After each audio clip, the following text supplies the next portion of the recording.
और हम सोच रहे हैं अगर इस बार नए सिरे से अगर कोचिंग चालू की है तो उसमें ऐसे बच्चे हों जो पढ़ना चाहते हो। बहुत से बच्चे पहले ऐसे बच्चे थे, कुछ स्टूडेंट जो अपने यहाँ पढ़ते थे लेकिन हमने उन्हें फ़ोन ही नहीं किया, और वो सोच रहे होंगे कि सर जब तक फ़ोन नहीं कर जब तक हम जाए नहीं तो सर की शादी नहीं आवे, है ना, कि सर की शादी है तो सर फ़ोन कर रहे हैं। अभी अगर आप यहाँ पढ़ने के लिए आ रहे हैं तो अपना भविष्य बनाने के लिए आ रहे हैं, और उन बच्चों को हम फ़ोन कर ही नहीं, इनको 10 बार समझाया वो उसे समझ में नहीं आई चीज़ें। ऐसे बच्चों की कोई ज़रूरत नहीं है, क्योंकि उन्हें अगर हम यहाँ बुलाते रहेंगे तो काम नहीं होगा। वो पढ़ते हैं चीज़ें भूल जाते हैं, पढ़ते हैं भूल जाते हैं, और इसका कारण क्या है कि वो पढ़ते नहीं सही से। ठीक है, तो हिंदी वर्णमाला में हम कहाँ पहुँच गए थे? व्यंजन पर। और व्यंजन किसे कहते हैं? जो स्वरों की सहायता से बोले जाते हैं। बस सही बात याद रखना कि जो स्वरों की सहायता से बोले जाएं उन्हें क्या कहा जाता है? व्यंजन कहा जाता है। व्यंजन की बात हमने कहा, व्यंजन को संस्कृत में क्या कहते हैं? हल कहते हैं। क्या कहते हैं? हल कहते हैं। क्लियर सारी चीज़ें। फिर इसके बाद हमने आपको व्यंजन के बारे में बताया था। एक तो हमने आपको का वर्ग बताया था, ठीक है। का के बाद कौन सा वर्ग? चा वर्ग हो जाएगा। इसके बाद टा वर्ग होगा, फिर ता वर्ग होगा, इसके बाद कहोगे पा वर्ग होगा। तो ये सब आपको पता है, सारी चीज़ें लिखी हुई हैं कि जो आपके का वर्ग होता है इसमें क्या आता है? का, खा, गा, ठीक है।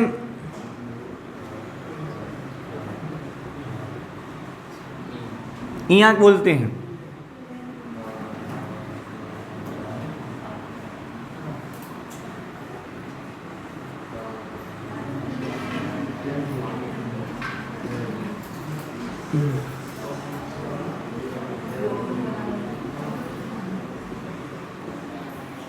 ये आपके कौन से वर्ग हो गए? ये सब व्यंजन हैं आपके। और ये कौन से व्यंजन कहलाते हैं? कहोगे ये जो 25 व्यंजन हैं इन्हें कहा जाता है स्पर्शी व्यंजन। कौन से व्यंजन कहते हैं? स्पर्श व्यंजन। इसी को वर्गीय व्यंजन भी कहा जाता है, ये बात भी याद रखना, है ना। नासिक भी 5। और आपको पता है नासिक व्यंजन किसे कहते हैं? ये जो आपके ये जो 5 व्यंजन हैं इनको कहा जाता है नासिक व्यंजन, है ना। ये पंचमा अक्षर भी कहते हैं। लिखेंगे सारी चीज़ें अगर आपकी नहीं लिखी हैं तो। नासिक व्यंजन, ठीक है, सिर्फ यही वाला है नासिक व्यंजन, इतने। और इसके बाद इसी को एक नाम से और जाना जाता है, पंचमा अक्षर भी कहते हैं। कहते हैं ना पंचमा अक्षर, ठीक है। इसके बाद हम कहें ये जो 25 वर्ण हैं, ये जो 25 व्यंजन है इसे क्या कहा जाता है? तो कहोगे स्पर्श व्यंजन कहते हैं। क्या कहते हैं? स्पर्श व्यंजन। क्वेश्चन सीधा पूछा जाता है स्पर्श व्यंजनों की संख्या कितनी है? तो क्या कहोगे? 25। और इन्हीं को कहा जाता है वर्गीय व्यंजन। क्या कहते हैं? वर्गीय व्यंजन। ये सब सारी चीज़ें कल हम आपको बता चुके थे। हमने कहा ये क्या है? डा और ढा, लेकिन यहीं पर 2 अक्षर और होते हैं, अडे अड़े। तो ये जो है इन्हें क्या कहते हैं? उत्क्षिप्त व्यंजन। तो याद रखना उत्क्षिप्त व्यंजन कौन से हैं? तो ये जो अब आपके होते हैं इन्हें क्या कहते हैं? उत्क्षिप्त व्यंजन। क्लियर है सारी चीज़ें? तो यहाँ तक तो हम आपको कल बता चुके थे, लेकिन अब हमको आगे बढ़ना है, और आगे बढ़ने के लिए हमने आपको बताया था कि और भी व्यंजन को हमें पढ़ना है। तो एक होते हैं आपके अंतस्थ व्यंजन,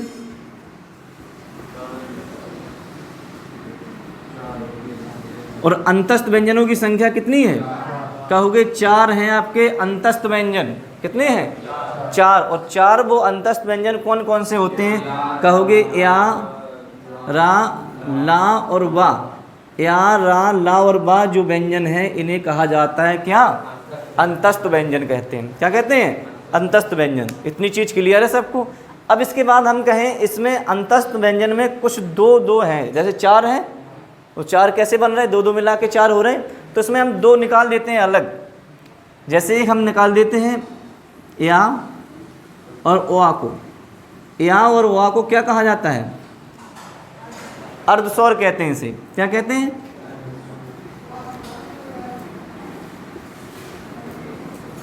अब देखो ये अर्धस्वर की क्या बीमारी है। एक तो हमने देखा स्वर, जब हमने स्वर देखा तो मतलब क्या है? पूरे स्वर है वो। लेकिन अर्धस्वर क्या है? तो कहोगे अर्धस्वर की अगर बात करें तो जो या और ओआ है इन्हें क्या कहा जाता है? अर्धस्वर कहते हैं।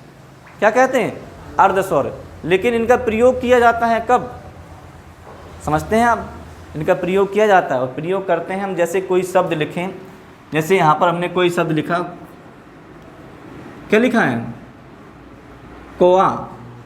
कौवा लिखा है। क्या लिखा है? कौवा लिखा है। और हमने यहाँ पर एक शब्द लिखा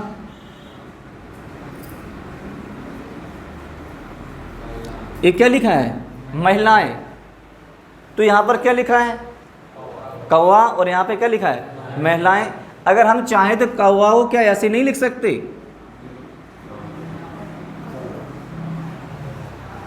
लिख सकते कि नहीं लिख सकते? तो कहने मतलब यहाँ पर हमने प्रयोग किया किसका? स्वर का। और यहाँ पे हमने प्रयोग किसका किया? अर्धस्वर का। तो स्वर की जगह पे हम क्या कर सकते हैं? अर्धस्वर का प्रयोग भी करते हैं। जैसे कि आपने देखा होगा महिलाएं ऐसे भी लिखा होता है, और महिलाएं आपके ऐसे भी लिखा जाता है। लिखते हैं महिलाएं ऐसे,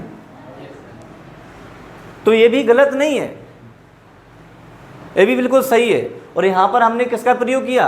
अर्धस्वर का। क्या? बचपन में नहीं बताई, इसलिए तो अब बता रहे। तो कौवा है, यहाँ पर आपने देखा होगा 2 प्रकार से कौवा लिखा होता है। तो कहीं ऐसा लिखा है या कहीं ऐसा लिखा है, तो भाई यहाँ पर लिखा क्यों है ऐसा? तो यहाँ याद रखना, जो स्वर है उनकी जगह पे आपके 2 अर्धस्वर होते हैं। कितने होते हैं अर्धस्वर? 2। कौन कौन से अर्धस्वर हैं? या और वा। 2 अर्धस्वर हैं जो कहाँ पर प्रयोग हो जाते हैं? स्वरों में प्रयोग हो जाते हैं आपके। ठीक है। जैसे आप चाहिए लिखते हैं ना, चाहिए ऐसे लिख दिया आपने, और आप चाहिए ऐसे भी लिख से, तो क्या ये गलत है? क्या नहीं है, ये भी सही है और ये भी सही है। लेकिन एक बात ध्यान रखना, क्या सब प्राथमिकता किसको देंगे? स्वर को देंगे कि अर्धस्वर को देंगे? तो प्राथमिकता किसको देंगे आप? स्वर को देंगे। अगर ऑप्शन में दोनों में अगर पूछ लिया जाए कि शुद्ध वर्तनी में कौवा कौन सा सही लिखा है, और दोनों ऑप्शन दें, तो दोनों तो सही है, बिल्कुल सही बात है। लेकिन अब समस्या कहाँ है? समस्या यहाँ पर है कि हम प्राथमिकता किसको दें। तो याद रखना, हमेशा पूरी चीज़ को प्राथमिकता दी जाती है, आधी अधूरी चीज़ को प्राथमिकता नहीं दी जाती है। तो पूरा कौन सा है इसमें स्वर? तो कहोगे ये स्वर पूरा है, इसलिए हम कौवा इसे सही करेंगे, इसे सही नहीं करेंगे। समझे बात को? क्लियर है सब? तो याद रखना ये है सब सारी चीज़ें। तो ये क्या हो गए आपके? अर्धस्वर। और अर्धस्वरों की संख्या कितनी है? कहोगे 2 है, या और वा। ठीक है, चलिए इतना लिख लो अगर लिखना है तो जल्दी तुरंत।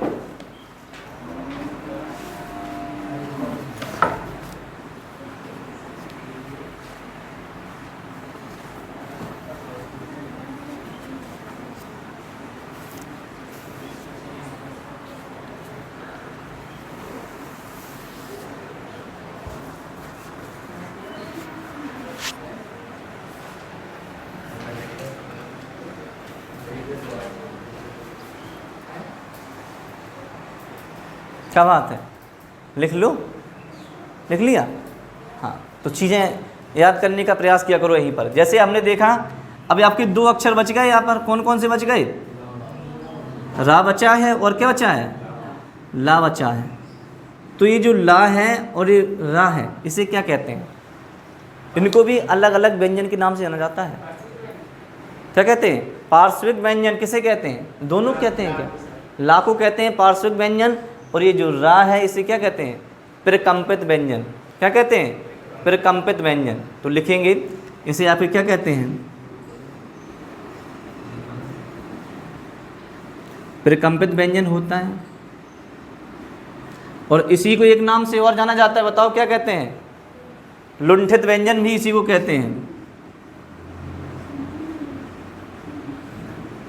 लुंठित व्यंजन भी क्या कौन सा है? आपसे सीधा पूछा जाएगा व्यंजन कि लुंठित व्यंजन और प्रकंपित व्यंजन के नाम से किसे जाना जाता है? क्या कहोगे? रा को जाना जाता है। ठीक है। और इसके बाद पूछा जाए ला को किस नाम से जाना जाता है? तो कहोगे पार्श्विक। पार्श्विक, पार्श्विक व्यंजन इसे कहा जाता है।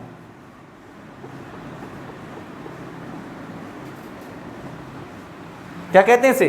पार्श्विक व्यंजन कहते हैं, याद रखना।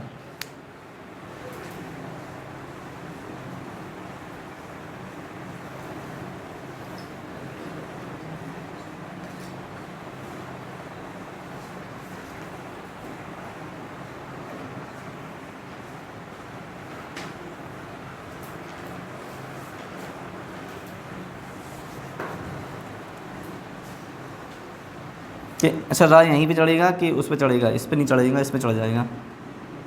पार्श्विक,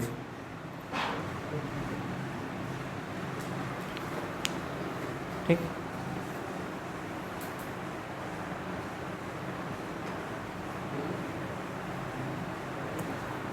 तो इतनी चीज़ क्लियर है, आगे बढ़ें। चलो आगे बढ़ते हैं और भी चीज़ों को समझने का प्रयास करते हैं। अंतस्थ व्यंजनों की संख्या कितनी है? अंतस्थ व्यंजन अर्ध स्वर कितने हैं? प्रकंपित स्वर किसे कहते हैं?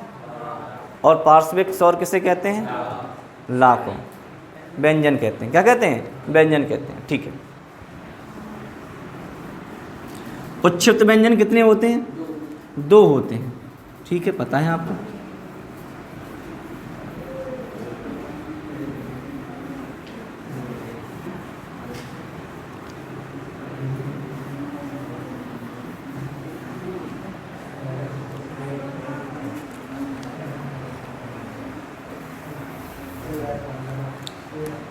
लिखो ऊष्म व्यंजन या ऊष्मीय व्यंजन।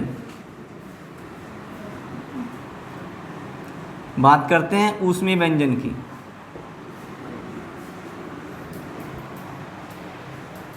कौन कौन से होते हैं ऊष्म व्यंजन? 4 होते हैं। कितने होते हैं? ऊष्म व्यंजन की संख्या जो होती है कितनी होती है? 4। और वो 4 कौन कौन से होते हैं? तो क्या कहोगे? सा, पहले ये वाला सा आता है कि ये वाला सा आता है? आप लोग बताएं। तो याद रखना, पहले आपके कौन सा आता है? ये सा। फिर कौन सा आता है? ये वाला। फिर पा वाला सा आता है। फिर क्या आता है? हा आता है। तो ये कितने व्यंजन हो गए? 4 है। क्या? हाँ, तो ये जो क्रम है आपके सा और सा और हा, क्या यही क्रम है क्या इसका?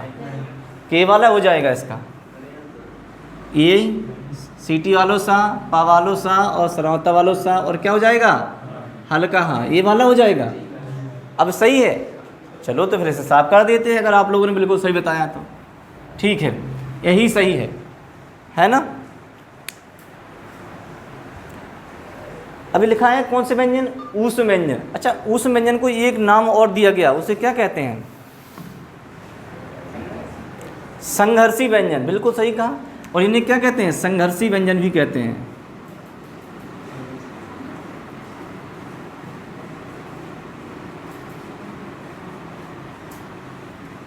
संघर्षी व्यंजन भी इनको ही कहा जाता है, इस बात को याद रखना। ऊष्म व्यंजन जिसको बोलने के समय या जिन व्यंजनों के उच्चारण के समय ऊष्मा ज़्यादा लगे, क्या लगे? ऊष्मा ज़्यादा लगे, उन्हें क्या कहा जाता है? उन्हें हम कहते हैं ऊष्मीय व्यंजन। जैसे हमने बोला सा, तो कहने मतलब इससे मतलब ऊष्मा ज़्यादा लग रही, ध्वनि ज़्यादा निकल रही है कि, है ना। संघर्षी व्यंजन, मेहनत करने पड़ रही, संघर्ष करने पड़ रहा है इस व्यंजनों को बोलने के लिए। सा और क्या कहोगे? हाँ। तो याद रखना, आपके ऊष्म व्यंजनों की संख्या कितनी है? 4 है, ठीक है। और ऊष्म व्यंजन को ही क्या कहते हैं? संघर्षी व्यंजन भी कहा जाता है। याद रखना, क्वेश्चन पूछा था स्पर्श व्यंजन और संघर्षी व्यंजन कौन कौन से होते हैं, तो वो भी आपको याद रखना है, ठीक है। नेक्स्ट आपके चलेंगे आगे, लिखेंगे संयुक्त व्यंजन।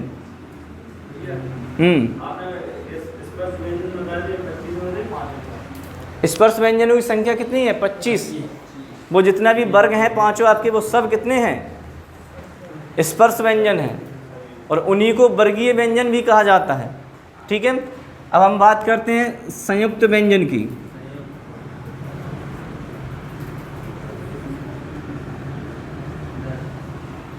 संयुक्त व्यंजन कितने होते हैं? कितने होते हैं? 7। कहाँ पढ़ रहा है 7?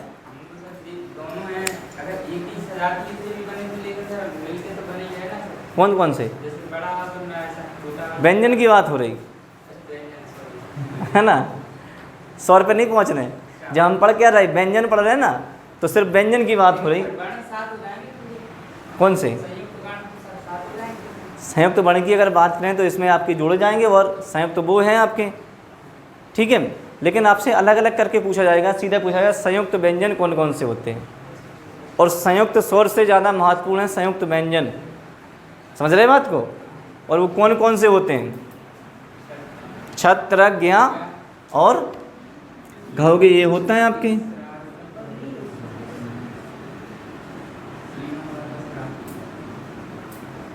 ये हैं आपके, ये जो आपके 4 व्यंजन दिखाई दे रहे हैं, इन्हीं 4 व्यंजन को क्या कहते हैं? संयुक्त व्यंजन कहा जाता है। संयुक्त का मतलब क्या है? जो किसी से मिलकर बने हो, और ये जो व्यंजन है वो किसी न किसी से मिलकर बने हैं। तो आप बताएंगे ये व्यंजन है वो किस किस से मिलकर बने हैं। जैसे हम कहें ये छत्र है, एक किससे मिलकर बना हुआ है? आप लोगों को पता होगा किससे मिलकर बना है। इधर बताओ, ये जो व्यंजन है किस किस से मिलकर बना है? आप बताओ, पता है? हाँ, ये जो व्यंजन है आपके छत्र है, छत्री कहते हैं इसे, तो ये किससे मिलकर बना है? तो कहोगे ये जो है, याद रखो, इधर देखो, एक का प्लस कौन सा सा है? पा वाला सा, और इसमें आपके का में क्या लग जाएगा? हलंत लग जाएगा। ठीक है, तो आपकी इससे मिलकर बना है क्या? छत। याद रखना, ये आपके क्या है? त्रिशूल वाला है ना, त्रिशूल, त्रग है ना। और ये किससे मिलकर बना है? तो क्या कहोगे? ये आपके ता प्लस रा से मिलकर बना है। याद रखना, बहुत महत्वपूर्ण चीज़ है, सिर्फ आपसे पूछी जाती है कि संयुक्त व्यंजन जो है आपके, जो क्षत्रिय है, इसका निर्माण किन 2 व्यंजनों से हुआ है? तो कहोगे का प्लस सा, और कौन सा? पा वाला सा। कभी कभार आपको इस प्रकार से भी लिखा होगा, का प्लस पा वाला सा होगा, तो क्या इनसे मिलकर बना है? तो ऑप्शन में ये होगा। लेकिन ध्यान रखना, जो पहला अक्षर होगा और कैसा होगा? आधा होगा, हलंत लगा होगा, तो ये आपके गलत हो जाएगा ये वाला, और सही कौन सा हो जाएगा? ये वाला सही हो जाएगा। याद रखेंगे चीज़ें सब, ठीक है। इसके बाद क्या है?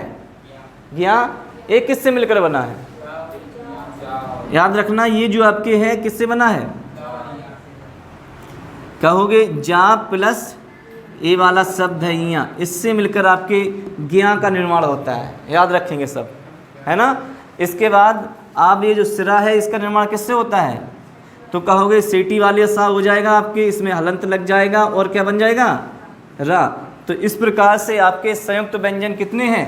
4, और इनका निर्माण इस प्रकार से होता है। ये बहुत ज़रूरी, बहुत इम्पोर्टेंट चीज़ है कि नहीं, आप लोग क्या करेंगे? याद करेंगे, ठीक है। तो याद रखेंगे सब, लिख लो इनको।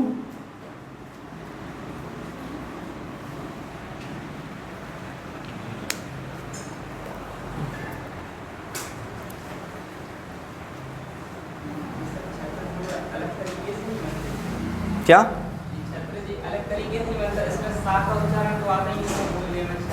अच्छा, अपन को ऐसा लगता होगा कि इसका जो निर्माण होता है वो का प्लस छा से होता है, का प्लस छा, है ना। लेकिन वो गलत है। इसका निर्माण जो होता है आपके का प्लस पा वाले सा के साथ इसका निर्माण होता है। तो ये बहुत ज़रूरी चीज़ें हैं, इसको आप लोग याद रखना है, ठीक है। हमने ऊष्म व्यंजन देख ले, कितने भाई? 4 हमने कैसे व्यंजन देख रहे? संयुक्त व्यंजन। तो कहने का मतलब है कि सारी चीज़ें हमने देख ली। अब हम देखेंगे वर्णों की संख्या हमने कितनी बताई थी? 52। सिर्फ यही याद है कि ये भी याद नहीं है सबको? ये तो याद होना ही चाहिए कि जो हिंदी वर्णमाला में जो आपके जो वर्ण होते हैं उनकी संख्या कितनी है? 52। शायद क्वेश्चन पूछ लिया जाए, 48 पहले नंबर पे होगा, और भावना में भेजा के आप 48 लगा सकते हैं। हो सकता है कि नहीं हो सकता? कि 48 पढ़े थे छोटे में, है ना। अभी थोड़े सर बुजुर्ग आते, और ये तो अभी सर शुरुआत ही है इनकी, तो ये गलत बता सकत, है ना। हो सकता है ऐसा? पढ़े ना समथर के बच्चे सब। हिंदी किन से पढ़े? रघुवीर सर से, है ना। रघुवीर सर आए एक बार, बैच लगा हुआ था उसका। हाँ, रघुवीर सर जी उसमें पढ़ा दिया, इसी में सुपर टेट का बैच लगा हुआ था। तो रघुवीर सर आए। रघुवीर सर का नाम तो है, हिंदी अच्छी पढ़ाते हैं, ये बात बिल्कुल सही है। लेकिन उन्होंने देखा तो उन्होंने कहा, ये तो मैंने सोचा था कि बच्चे पढ़ रहे होंगे, और सुपर टेट में तो उनके ही लेवल के सभी लोग थे। तो जीएस जो जीआईसी में पढ़ाते हैं वही सर थे सभी लोग वहाँ पर। धीरेन्द्र सर स्कूल खोले, अनिल सर थे, राजेंद्र सर थे, ये लोग पढ़ रहे थे। अब इन लोगों के साथ में वो पढ़ाते हैं, और जब वो पढ़ाने के लिए आए तो उन्होंने देखा इन लोगों को पढ़ाना है, तो हंस रहे थे वो सभी लोग। अब जो लोग साथ में बिल्कुल पढ़ाते हैं उनको पढ़ाएं तो थोड़ा अजीब नहीं लगेगा। तो ये सब सारी चीज़ें हैं। लेकिन वो हिंदी इंटरमीडिएट की और शायद उसकी पढ़ाते हैं सर, हाई स्कूल की, है ना। ठीक, कंपटीशन की पढ़ाया नहीं उन्होंने। ठीक है, ऊष्म व्यंजन लिख लिए सभी ने, संयुक्त व्यंजन लिख लिए। पूछा जाएगा ऊष्म व्यंजन की संख्या कितनी है? 4। ऊष्म व्यंजन को ही क्या कहा जाता है? संघर्षी व्यंजन कहते हैं। संयुक्त व्यंजन कितने हैं? 4 हैं। आपके कौन कौन से हैं पता है आपको? जो क्षत्रिय है किससे मिलकर बना है? कहोगे का प्लस पा वालो सा। इसके बाद जो त्रिशूल वाला त्रा है ये किससे मिलकर बनेगा? तो कहोगे आपके ता प्लस रा से मिलकर बनेगा। ये आपके ज्ञा है ये किससे मिलकर बनेगा? तो कहोगे जा प्लस इया से मिलकर बनेगा। और इसके बाद जो श्री है ये किससे मिलकर बनेगा? तो कहोगे सा प्लस रा से मिलकर बनेगा। तो ये सारी चीज़ें आपको याद हो, ठीक है। चलो, अब हमने बताया था कि वर्णों की संख्या तो 52 होती है, लेकिन हम देख लें 52 हो गए कि नहीं हुए। हुए 52? गिनती कर लेते हैं।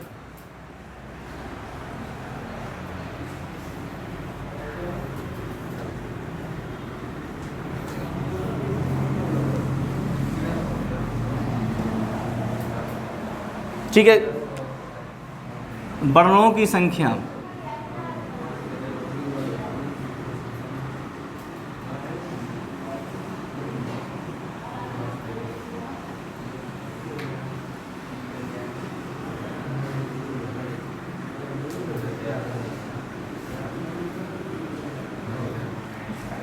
वर्णों की संख्या कितनी है?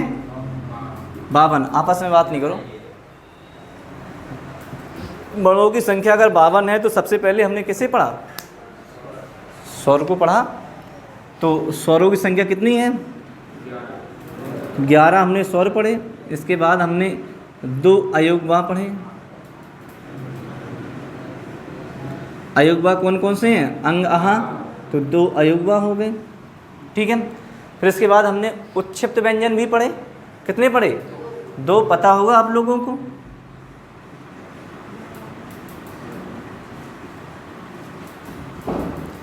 उत्क्षिप्त व्यंजन, ठीक। और उत्क्षिप्त व्यंजन की संख्या कितनी है? कहोगे 2 है। इसके बाद हमने कौन से व्यंजन पढ़े? ऊष्म व्यंजन भी पढ़े, अंतस्थ व्यंजन भी पढ़े। अंतस्थ व्यंजनों की संख्या कितनी है? 4 है। फिर हमने कौन से व्यंजन पढ़े? ऊष्म व्यंजन पढ़े। ऊष्म व्यंजनों की संख्या कितनी है? कितनी है? 4। थोड़ा बोलते जाएंगे आप लोग। हमें पता है खाना खा के तो नहीं आए, लेकिन फिर भी एनर्जी थोड़ी बहुत है। इसके बाद ऊष्म व्यंजन हो गए। इसके बाद संयुक्त व्यंजनों को पढ़ा हमने, और संयुक्त व्यंजनों की संख्या कितनी है? कहोगे 4 संयुक्त व्यंजन हैं। और इसके बाद हमने स्पर्श व्यंजन को पढ़ा, और स्पर्श व्यंजनों की संख्या कितनी है? 25 है। चलो देखते हैं, जो हमने आपको बताया इतने ही पढ़े कि और ज़्यादा पढ़े? हो गए? 52 से ज़्यादा हो गए क्या? 52 ही हुए होंगे, ज़्यादा कैसे होंगे? 11, 13, कितने हो जाएंगे? 15, ठीक है। 15 4 19, 19 4 23, और 23 4 और 27, 27 और 5 32, 32 20 52। समझ रहे हैं ना कैसे कर दिया? तो कितने हो गए? 52 हो गए, ठीक है। स्पर्श व्यंजन हमने ये सब आपको अलग अलग बता दी, ठीक है। लेकिन यहीं आपसे अगर पूछा जाए कि व्यंजन कितने होते हैं, ओनली व्यंजन की अगर बात करें 33 व्यंजन होते हैं, तो इसमें से कौन कौन से व्यंजन उठा कर रख देंगे यहाँ पर? स्पर्श व्यंजन तो 25 हो गए। इसके बाद और कौन से व्यंजन हो जाएंगे 33 आपके? कौन कौन से? ऊष्म व्यंजन और आपके अंतस्थ व्यंजन को भी कहाँ रख देंगे? हम यहीं पर रख देंगे, ठीक है। चलो, तो ऊष्म व्यंजन कौन कौन से हैं? 4 ए हैं और 4 ए हैं, ठीक है। तो यहाँ पर अगर हम 4 + 4 कर देंगे तो कितने हो जाएंगे? 33। तो पूछा जाए व्यंजनों की संख्या कितनी होती है, तो कहोगे व्यंजनों की संख्या आपके कितनी होती है? 33 होते हैं व्यंजन। ठीक है, ये जो आपके संयुक्त है, क्या संयुक्त व्यंजन है, ये संयुक्त व्यंजन अलग चीज़ है। आपसे सिर्फ पूछा जाए स्वरों की संख्या कितनी है, तो कहोगे 11। और आपसे पूछा जाए व्यंजनों की संख्या कितनी है, 33 व्यंजन होते हैं। कितने व्यंजन होते हैं? 33 व्यंजन होते हैं। 25 आपके स्पर्श व्यंजन होते हैं, वर्गीय व्यंजन उन्हीं को कहा जाता है। फिर आपके 8 और जुड़े इसमें, तभी तो 33 हो रहे हैं। लेकिन वो 8 कौन कौन से जुड़े, तो कहोगे अंतस्थ व्यंजन भी आपके इसमें जुड़े हैं और आपके ऊष् व्यंजन जुड़े हैं। क्या आपके संयुक्त व्यंजन जुड़े हैं इसमें?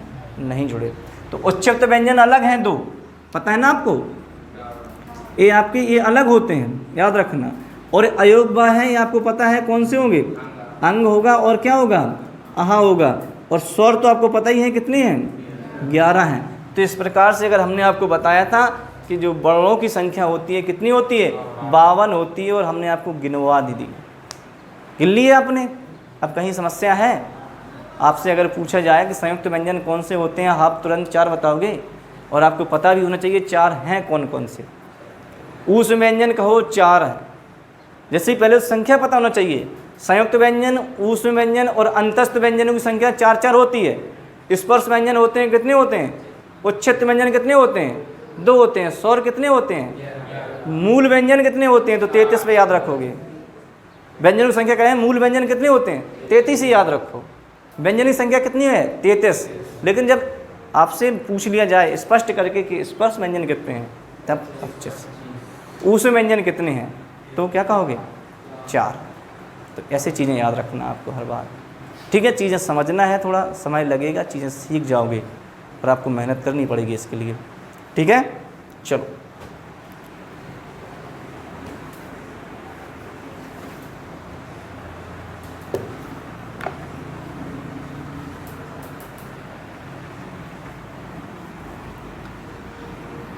एक और बढ़िया चीज़ हम आपको बताने जा रहे हैं।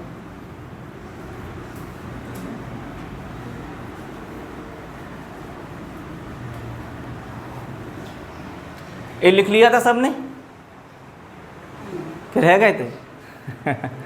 कोई बात नहीं, अगर नहीं लिख पाए तो आपको पता है। अब तो नई चीज़ तो लिखा ही नहीं, आपने भी नहीं लिख पाया। ये वाले हैं, ये हमने 52 ऐसे करके बताया, ये लिखा। इसको लिखो अभी तुरंत। किसी ने नहीं लिखे, फिर लिखना है आप लोगों को। आप खुद जोड़ो इनको, सारी चीज़ों को। क्यों बैठे ही हो यार?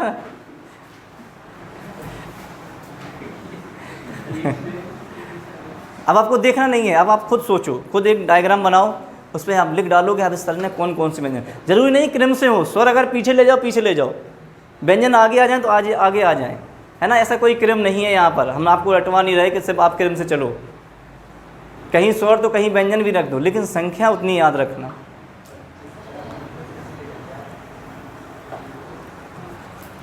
हम सोच रहे थे कि लिख रहे हैं आप लोगों ने, बैठे हैं बढ़िया से कायदे से।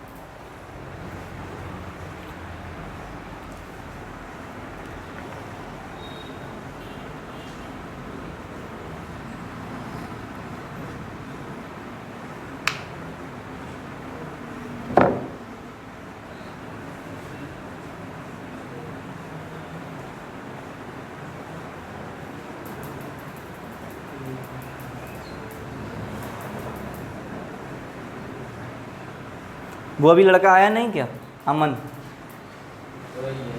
हो रही है, और ये रुक गएगा।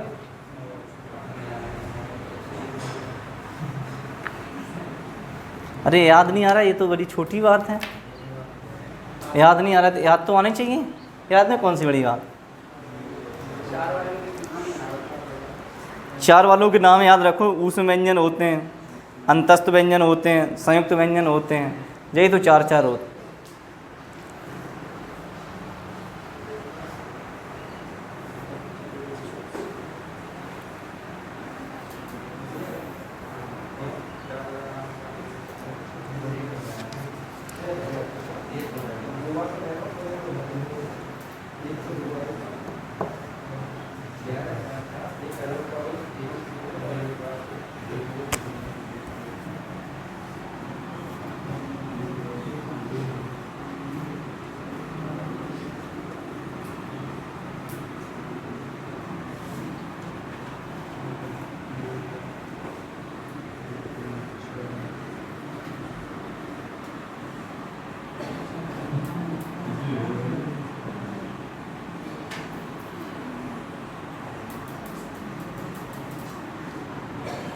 प्राण वायु के आधार पर व्यंजनों के प्रकार।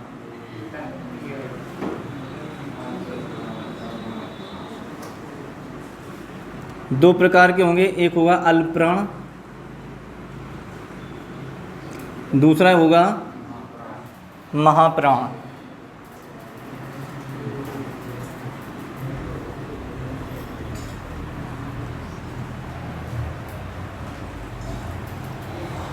ठीक, थोड़ा आप चीज़ें हम आपको बता दें।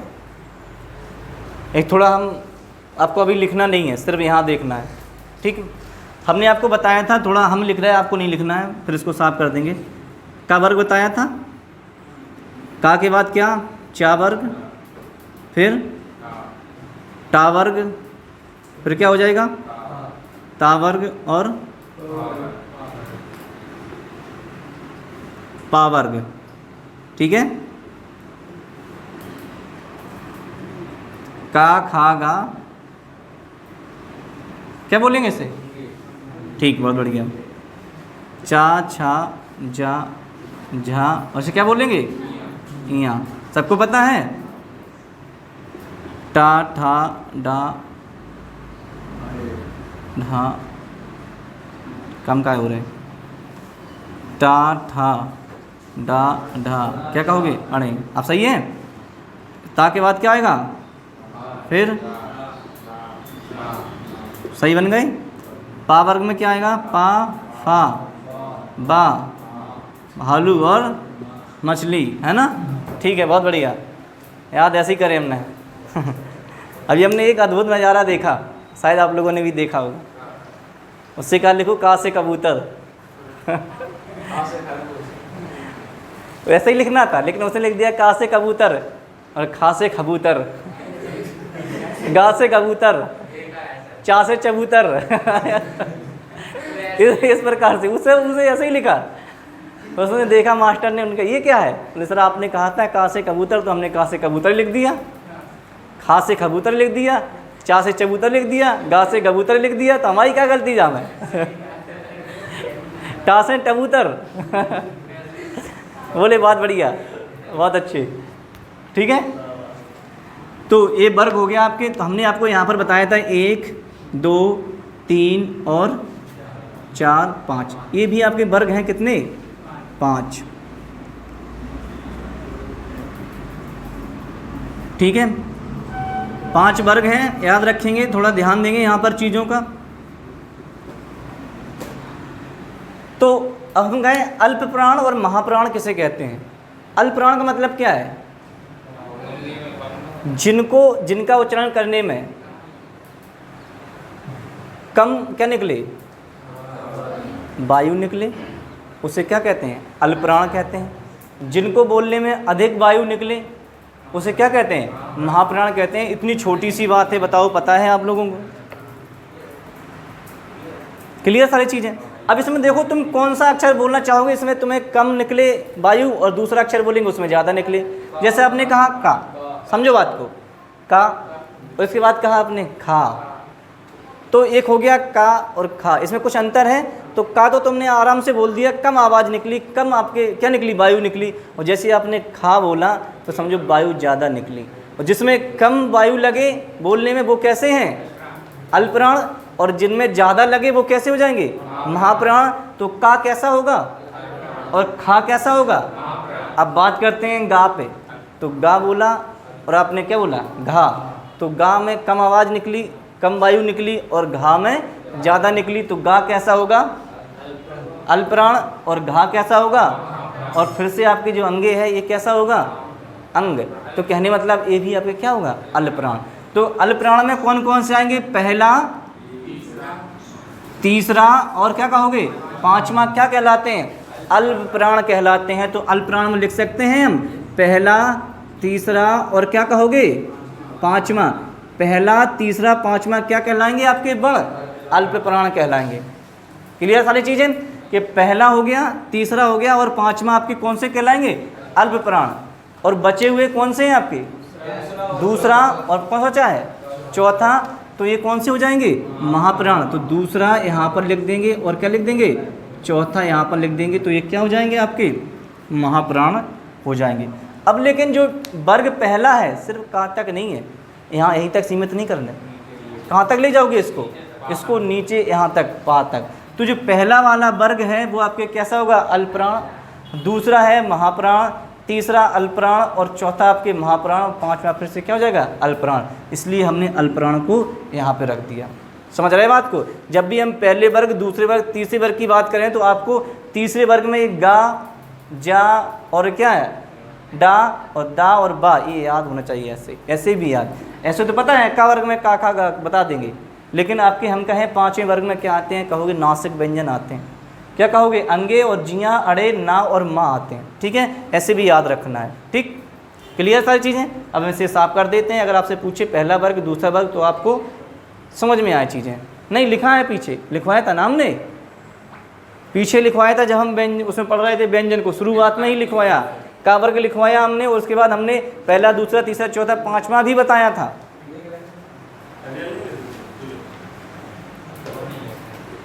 ठीक है, तो ये सारी चीज़ें याद रखना। ये हम आपको बता रहे हैं, अभी तो लिखना ही है। अब देखो अल्पप्राण की अगर हमने बात करें तो ये हमने देख लिया अल्पप्राण, लेकिन कुछ और भी व्यंजन हैं आपके। अब इसमें हमने देखा इसमें सिर्फ 25 ही तो आए। अभी हम बात करें कि जो अंतस्थ व्यंजन हैं वो कहाँ जाएंगे और जो स्वर हैं वो कहाँ रहेंगे। अंतस्थ व्यंजन जो है इन्हें हम अल्पप्राण कहेंगे या हम महाप्राण कहेंगे। क्या कहोगे, अल्पप्राण कहेंगे। क्या कहेंगे, अल्पप्राण। और जो स्वर होते हैं उन्हें क्या कहेंगे, हम उन्हें भी हम अल्पप्राण कहेंगे। क्या कहेंगे, अल्पप्राण। तो याद रखना यहाँ पर, तो जहाँ 10 हो वहाँ आप 5 हो वहाँ 10 रख देना। क्या करोगे, हमने देखा 1 3 5 और 5 के साथ हमने 10 कर दिया। 10 का मतलब ये स्वर हैं, जो 10 स्वर होते हैं री को छोड़कर, किसको छोड़कर, री को छोड़कर। ये जो स्वर हैं वो कैसे हैं, अल्पप्राण हैं। और इसके साथ में क्या रखोगे, अब अंतस्थ व्यंजन। क्या करोगे, अंतस्थ व्यंजन कितने होते हैं, 4 होते हैं। अंतस्थ व्यंजन कितने होते हैं, 4। कौन कौन से, या, रा, ला और वा। तो ये कौन से व्यंजन हैं, अंतस्थ व्यंजन। तो अंतस्थ व्यंजन भी आपके कहाँ पर आएंगे, कहोगे अल्पप्राण में आ जाएंगे। कहाँ पर आएंगे, अल्पप्राण में। अब लेकिन एक चीज़ और याद रखना, यहाँ पर हमने उच्छिप्त व्यंजन 2 बताए थे। क्या बताए थे, उच्छिप्त, ढा और अड़े, अड़े अड़े हैं ये दोनों। ठीक है, तो इसमें बताओ ये अक्षर और ये अक्षर, इनमें से कौन अल्पप्राण में होगा, अल्पप्राण कौन होगा, महाप्राण कौन होगा। तो आप याद रखो जो ड है वो ड के पास में ही तो आता है ना, और ड आपके कैसा है, तीसरे वर्ग में आता है। किस में आता है, तीसरे में तो आता है ड। का खा गा के बाद आप करेंगे नीचे जाएंगे तो कहाँ आएगा, टा ठा डा, तीसरे वर्ग में आ रहा है। और तीसरा वर्ग कहाँ पर है, अल्पप्राण। तो आपके कहाँ पर जाएगा ये, तो कहोगे ये अल्पप्राण में चला जाएगा।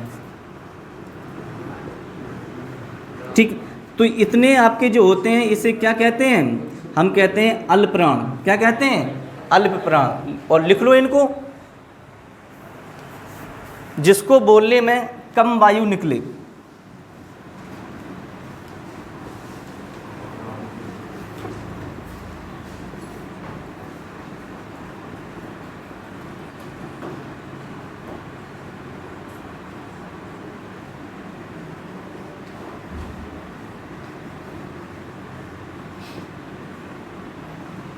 ठीक है,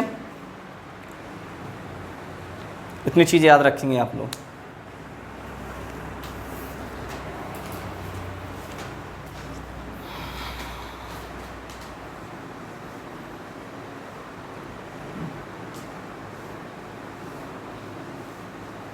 और यहाँ पर आपके ऊष्म व्यंजन आ जाएंगे। ठीक है, क्योंकि ऊष्म व्यंजन इधर जाएंगे नहीं, तो यहाँ पर आपके ऊष्म व्यंजन, ऊष्म व्यंजन कितने होते हैं, ऊष्म व्यंजन 4 होते हैं 10 होते हैं, 4 होते हैं, 10 तो बता ही नहीं। तो ऊष्म व्यंजन कौन कौन से, सा, सा और हाँ, ये 4 जो ऊष्म व्यंजन हैं ये अल्पप्राण हैं या महाप्राण। तो ऊष्मा निकल रही और ज़्यादा निकल रही, संघर्ष करना पड़ रहा है तो महाप्राण हो जाएंगे। चीज़ों को समझो, रटो नहीं। ऊष्म व्यंजन कहाँ जाएंगे, तो कहोगे महाप्राण में जाएंगे। ऊष्म व्यंजन कितने होते हैं, 4। क्या बात है, समझ में नहीं आ रही क्या।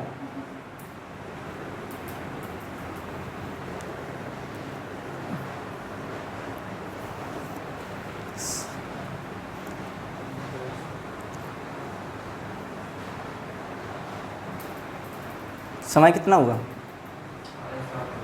7:30 हो चुके पूरे? 7 बजे अभी 7:22, 8 मिनट हैं, और 8 मिनट में तो अभी हो नहीं पाएगा पूरा। अघोष और सघोष पे पहुँचेंगे लगभग।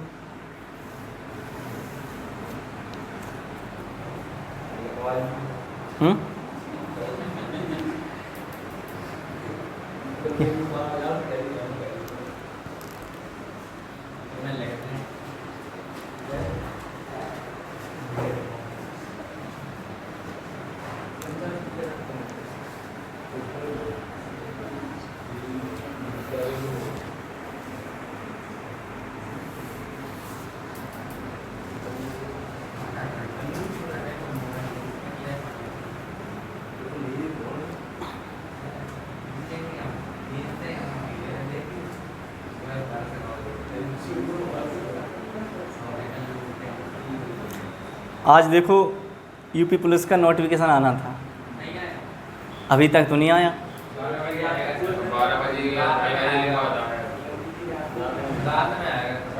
अब आ जाए, कभी भी आ जाए, ठीक है। हो गया ये सबका है?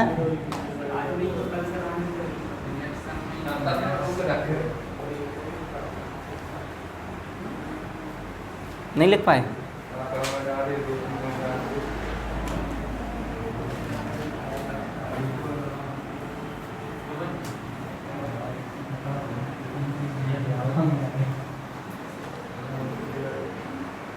चलो लिखो, बनाओ अगली हेडिंग, स्वर तंत्रियों के आधार पर व्यंजनों का वर्गीकरण।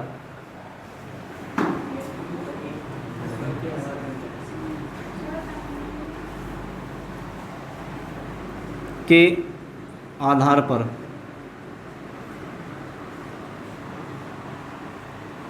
स्वर, सॉरी व्यंजन क्या कहते हैं ना?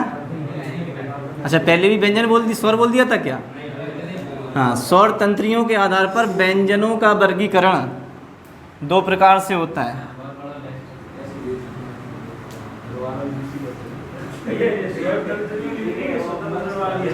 हैं? स्वर तंत्रियों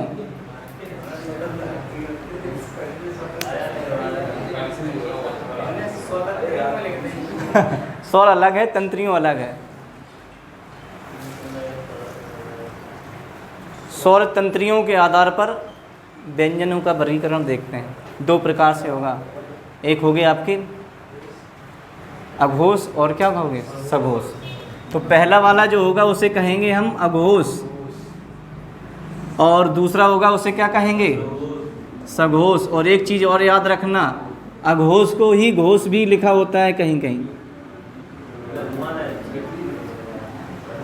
ना कहो घोष और सघोष पूछा है, अघोष तो पूछा ही नहीं है। तो अघोष कोई तीसरा तो व्यक्ति नहीं है, नहीं, सिर्फ 2 ही है ना? एक है आपके अघोष और एक क्या है आपके? सघोष।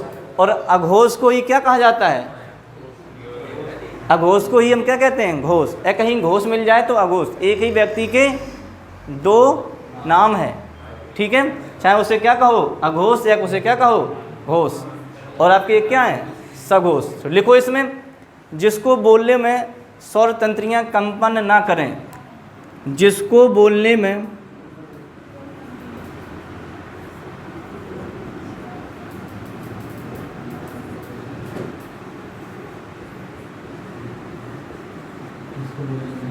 स्वर तंत्रियां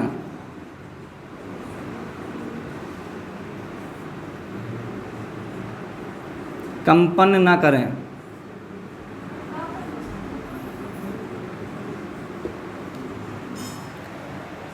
हाँ,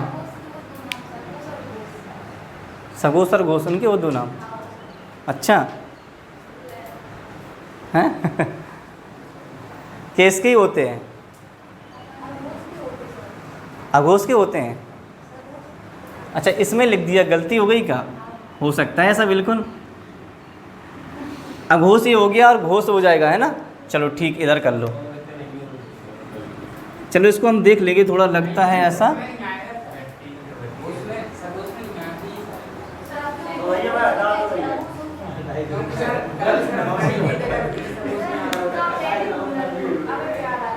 अभी याद आ गई। चलो मैं इसको देख लेंगे, है ना। हमें ऐसा खुद लग रहा है कि ये घोष है, इधर ही आएगा वो, है ना। चलो इसको बाद में देख लेंगे, इसको हम देख लेंगे। अभी आपका लिखा है, लिखा रहने दो, ठीक है। तो अभी आप अघोष आगे याद रखो और सघोष पीछे याद रखो। कल क्वेश्चन भी देखा था, प्रैक्टिस किया था उस पर, कोई यहाँ संशोधन होगा तो करवा देंगे आपको हम, ठीक है। अभी लिखा रहने दो, कोई बात नहीं, अभी लिखा रहने दो, कल हम दिखाएंगे, है ना। तो इतना याद रखो, ये जो इधर का है इसे क्या कहते हैं, अघोष, और इधर जो पीछे है इधर क्या कहते हैं, सघोष। तो कहने का मतलब है स्वर तंत्रियों के आधार पर जो व्यंजन है, अब छोड़ो सब सारी चीज़ें, इधर देखो, स्वर तंत्रियों के आधार पर जो व्यंजनों का प्रकार है वो कितने प्रकार का, 2 प्रकार का। एक है आपके अघोष और दूसरा क्या है, सघोष। लिखो इसमें, जिसको बोलने में स्वर तंत्रियाँ कंपन ना करें वो क्या कहलाते हैं, अघोष कहलाते हैं। और उसमें लिखो, जिसको बोलने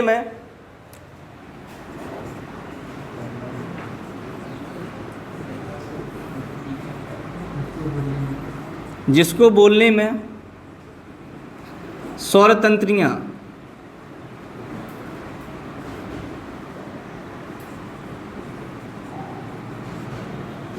कंपन करें, क्या करें, कंपन करें, वो आपके क्या कहलाएंगे, सघोष कहलाएंगे। अब स्वर तंत्रियाँ का मतलब क्या है, मोबाइल होता है आपका, मोबाइल कंपन करता है कि नहीं करता है, वाइब्रेट, कोई बात नहीं, वाइब्रेट तो इंग्लिश में बोल देता है, हिंदी में कंपन कर रहा हो, है ना, यही तो बोलो ना। कंपन का मतलब क्या है, मतलब भरभराना, है ना, भनभनाना भी कह सकते हो। तो कहने का मतलब है कि अघोष हैं, अघोष जो आपके क्या है, बण हैं, इनको अगर आप बोलोगे, जैसे हमने कहा का और खा, यहाँ पर समझो बात को, यहाँ पर अघोष में आपके कौन कौन से आएंगे, तो कहोगे हमने 5 वर्ग बताए आपको, पहला, दूसरा, तीसरा, चौथा, 5 बताया कि नहीं बताया। तो इसमें अघोष में आगे वाले 2 आ जाएंगे, पहला और दूसरा आ जाएगा, तो ये पहला वर्ग आ जाएगा और क्या कहोगे, दूसरा वर्ग आ जाएगा, ठीक। और इसके बाद सघोष में क्या आ जाएंगे, 3 आ जाएंगे, बाद वाले तो क्या कहोगे, 3, 4 और क्या कहोगे, 5, ठीक है। तो ये आपके किस में पहुंच जाएंगे, सघोष में, और ये कहाँ पर आ गए, अघोष में। क्लियर थे सारी चीज़ें। तो जब भी आप पहले 2 वर्ग को बोलेंगे आप, तो क्या होगा आपको, जब आपके स्वर तंत्रियाँ हैं वो आपके कंपन नहीं करेंगी। जैसे आप का बोलें, का और घा बोलें, समझो बात को, का और खा, ठीक है।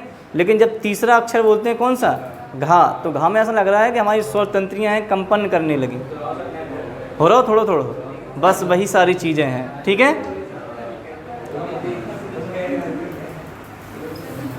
अब हमने कहा था, एक बात और समझो, हमने बताया था ये जो सघोष है, और जहाँ आपके 5वां वर्ग हो उसी के साथ क्या चले जाएंगे, स्वर चले जाएंगे, क्या चले जाएंगे, स्वर चले जाएंगे। और जब स्वर जाएंगे तो अंतस्थ भी कहेंगे, भाई साहब हम भी चल रहे, तो इनके साथ में क्या हो जाएंगे, अंतस्थ, ठीक है। अंतस्थ व्यंजन कितने होते हैं, 4। तो आपसे पूछा जाए कि अंतस्थ व्यंजनों की संख्या 4 है, और वो अंतस्थ व्यंजन आपके अघोष होते हैं कि सघोष होते हैं, तो क्या कहोगे, वो सघोष होते हैं। या उनमें से सिर्फ एक अक्षर को उठा लिया जाए, एक वर्ण को उठा लिया जाए और आपसे पूछ लिया जाए, तो आपको इसलिए हमने पहले एक एक करके सब सारी चीज़ें समझाई हैं, ठीक है। अब हम बात करेंगे इधर, हमने कहा कि जिधर अंतस्थ होंगे उधर ऊष्म में नहीं जाएंगे, तो इधर कौन से व्यंजन हो जाएंगे, ऊष्म व्यंजन। और ऊष्म व्यंजन कितने होते हैं, 4 होते हैं, लेकिन 3 ही रहेंगे इधर, 4 होते हैं, सा और क्या कहोगे, पा वाला सा, सीटी वाला सा और सरौता वाला सा आपके हो जाएगा। और एक रहेगा इसका जो हा होगा, वो कहाँ जाएगा आपके, इधर आपके क्या पहुँच जाएगा, हा पहुँच जाएगा। याद रखना है सारी चीज़ें।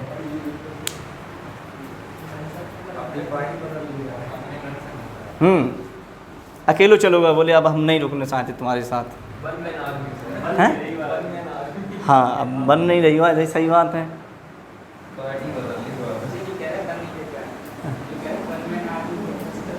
वन मैन आर्मी, अच्छा चलो जो भी कह रहा है सही बात है सब।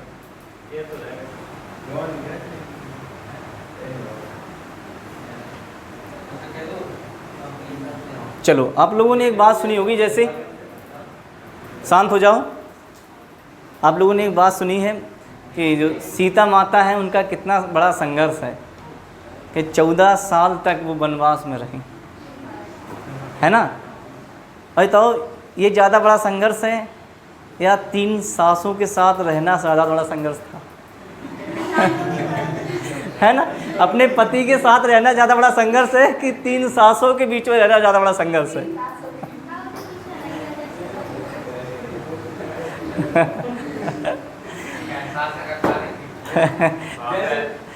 समझो ये बात को, मतलब सास बहू की कहाँ बनत ज़्यादा। अब बताओ 3 सासों का प्रेशर रहेगा उसके ऊपर।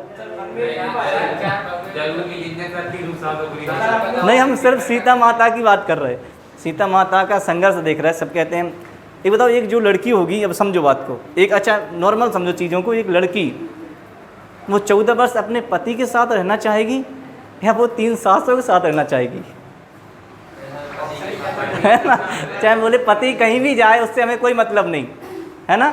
अगर वन में जाता है तो चलो ठीक है, अच्छी बात है, लेकिन पति के साथ रहेंगे, सास के साथ रहेंगे, आज इसे करो कल वो करो, ये करो, सब सारी चीज़ें नहीं हो रही बर्दाश्त।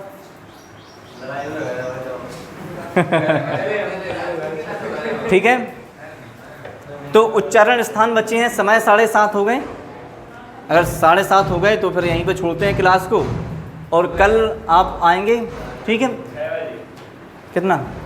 6 बजे आना है, ठीक है। 6 बजे नहीं तो 7 बजे आ जाओ, अगर आना है तो। 6 बजे आओगे तो 6 बजे आ जाओ, और 6 बजे का 6:30 से क्लास चालू हो जाती है, ठीक है। और कल सभी को आना है, कल इसलिए आओ कि कल आपके जो बड़माला है उसकी पूरी क्लास चलेगी।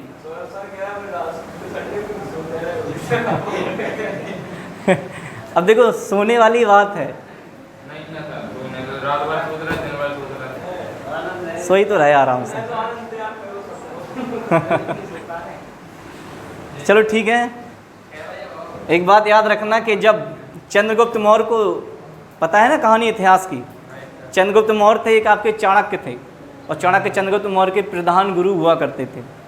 तो चंद्रगुप्त मौर्य जो था, और एक उस समय का शासक था मगध का, उसका नाम था घनानंद, और घनानंद की जो पुत्री थी उसका नाम था दुर्दशा, दुर्धरा नाम था। दुर्दशा नहीं होगा, दुर्दशा करते ही का, है ना। दुर्धरा नाम था, क्या नाम था? दुर्धरा। तो आपके जो चंद्रगुप्त था उसे प्रेम हो गया, किससे? दुर्धरा से। लेकिन इस बात की जानकारी कैसे चल गई? चाणक्य को इस बात की जानकारी हो गई, चाणक्य को इसकी जानकारी हो गई। तो चाणक्य ने कहा जिस रास्ते पे आप जा रहे हो वो रास्ता सही नहीं है, इसे आपको छोड़ना होगा, तभी आप भारत के सम्राट बन सकते हैं। तो चंद्रगुप्त मौर्य ने कहा कि भारत का सम्राट बनने के लिए इतना त्याग ना करना होता, तो चाणक्य का जवाब पता क्या है? तो आज घर घर में भारत के सम्राट होते, है ना। तो अगर भारत का सम्राट बनना है तो त्याग करना ही पड़ेगा, और त्याग चाहे नींद का करो चाहे प्रेम का करो, है ना, वो करना ही पड़ेगा। अगर त्याग नहीं करोगे तो सफलता नहीं मिलेगी, बात याद रखेंगे आप लोग, ठीक है। तो आज के लिए इतना ही, बाकी मिलते हैं कल की क्लास में।